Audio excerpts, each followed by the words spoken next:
I am environmentally safe comedian, and everything I say is gentle and recycled. So when I do that next time for you, I will do some humor of the heart and how we can come together, break bread, and laugh together. And the sanctity of the heart is the tree, and the fruit is to come out every now and then and look at the world with a merciful eye. And so perhaps that's the best, shortest, sweetest way to remove our ignorance of duality, prejudice, bias, and selfishness. And it's an endless journey, so I'm never gonna finish the journey. No one has. That's why I pray to Allah every day. I say, awaken us, guide us, every one of us. Awaken us to your mercy, Almighty God, by all names. Allah, Elohim, the compassionate, the merciful, and make us an instrument of your mercy. Amen. Assalamu alaikum.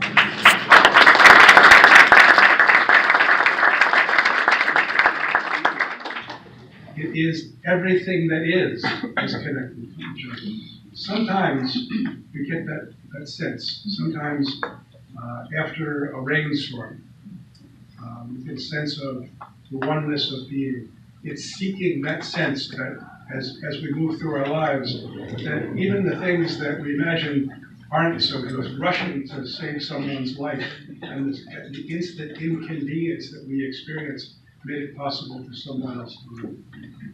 Wonder or radical amazement is the chief characteristic of the religious person's attitude toward history and nature. One attitude is alien to his spirit, taking things for granted, regarding events as a natural course of things. To find an approximate cause of a phenomenon is no answer to this ultimate wonder. He knows that there are laws that regulate the course of natural processes. He is aware of the regularity and pattern of things. However, such knowledge fails to mitigate his sense of perpetual surprise at the fact that there are facts at all. Sufis call a sohbet, which is spiritual conversation that attempts to go, and I quote, beyond the knots of the rational mind and cleanse the soul. It is a kind of spiritual transmission, if you will, and a meeting of the heart. So Meher Baba, a great Sufi master, said, that which is real, and I want you to remember this, that which is real is given and received in silence. So what I would like to do now, to honor this special moment, is to invite you for just a few seconds to be in the silence, to align our hearts and minds to the divine within us and the connection that we all have with one another. So let's be silent just for a few moments. Rumi, and it's translated by Coleman Barks. Listen to the story told by the reed of being separated. Since I was cut from the reed bed, I have made this crying sound. Anyone apart from someone he loves understands what I say. Anyone pulled back from a source longs to go back.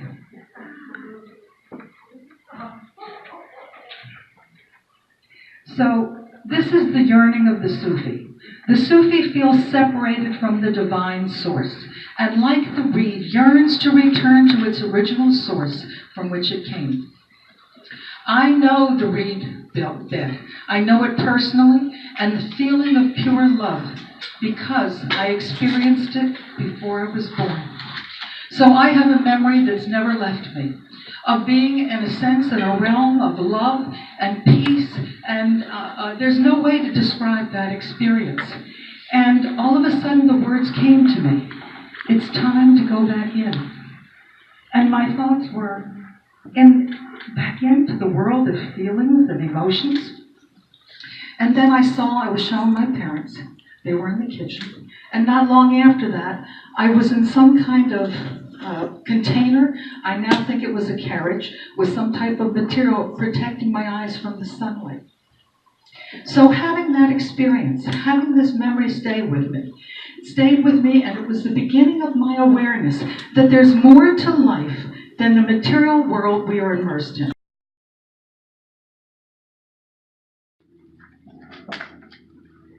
In 2005, the United Nations designated January 27th as International Holocaust Memorial Day. So you might think, well, wait a minute, Israel celebrates or commemorates the Holocaust in the spring. This year it's May 2nd. But in Europe, in England, in the EU, it's today. And has become traditional for these events. We will consider not only the Holocaust, but other tragic, discriminatory situations as well. The spiritual level of conventional human discourse. The Holocaust is said to transcend words because it goes to a subhuman level, one of unspeakable horror. But I would argue that just as mystics speak about mysticism to teach and learn even more about the inner life, what lies within, we who live in the 21st century must speak about the Holocaust. And I don't just mean talking about what happened. I mean talking about the lessons that the Holocaust has to teach for us today. How to apply the lessons of the Holocaust, thanks to the Holocaust. I had trouble seeing how a God, known primarily for mercy, and God in the Jewish faith traditionally is known for mercy as well, not just in Islam. How could a God have allowed a seemingly infinite amount of suffering for innocent people? How seemingly infinite was the suffering? Here's a graphic example. So I'm 6 feet tall. Let's assume everybody was 6 feet tall. And let's assume that just the Jewish people, not even talking about the non-Jewish people, and there were plenty who died in the Holocaust. Let's assume the Jewish people who died in the Holocaust were put on the ground, one after another, in increments of 6 feet. You could start at the Maryland Eastern Shore, go all the way to California, go all the way back to the Maryland Eastern Shore with dead bodies, and you still wouldn't get the full number of Jews who died in the Holocaust. And that's just Jews. Zionists for this reason. Now some people wonder, how is that possible? When there are minorities in a country. So that made me quite the Zionist. Doesn't mean I want to violate anybody's rights. It just means I wanted a piece of earth for my Jewish family. Not the kind of earth that my extended family got in places like Auschwitz. That we, as individuals, are either part of the problem or part of the solution. Because even if we are fortunate enough not to live during the time of the Holocaust, as we are, we're still living in a time of great injustice and suffering.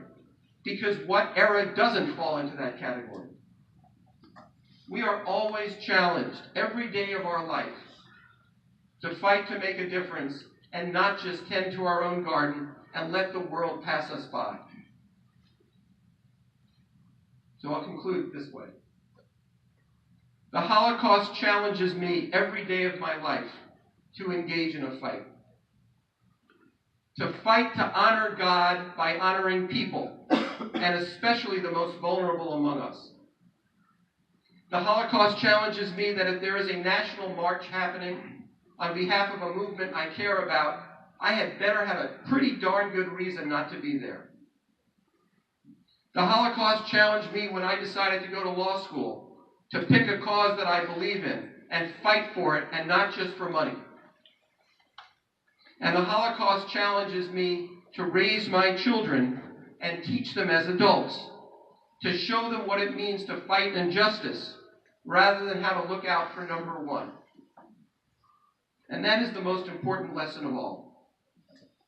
Because it was precisely the desire to protect and take care of one's own children and family that caused millions of Europeans to put their heads down and allow the Nazis to destroy millions of innocent lives in the coldest of blood. So this hedonism stuff that we get from the television can become our new God. And it's up to us which God we want to select. Much better that somebody knows. Right? So even though they can't, I can tell my mom and I can tell my dad that, hey, I'm going through this and it just makes me feel better, right?